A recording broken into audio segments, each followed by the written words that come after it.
ሃይ ጋይስ እንዴት ናችሁ? ደህና ናችሁ? ተልባ ነው ይሄ።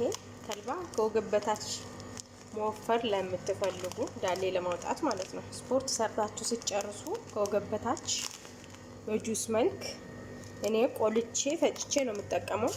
ይሄንን ጧት ከተጠቀምኩኝ ማታ ሀብሽ ነው። ይሄን የተፈጨው ነው የገዛሁት ሱፐር ማርኬት ውስጥ አለ። ይሄ ደግሞ የዱባ ፍሬ በቀን 3 ፍሬ ወይ 4 ፍሬ ደስ እንዳላችሁ 10 ፍሬ መብላት ትችላላችሁ። ግን ያው ብዙ ጊዜ ስለማይገኝ ውድም ስለሆነ በራሳችሁ ብር እና እንደዚህ ነው። እነዚህ በጣም ጠቃሚ ናቸው። እኔ በጣም ለውጥ ያየሁበት ነው። ስፖርት ሰርታችሁ ከጨረሳችሁ በኋላ ጧትና ማታ ብትጠቀሙት በጣም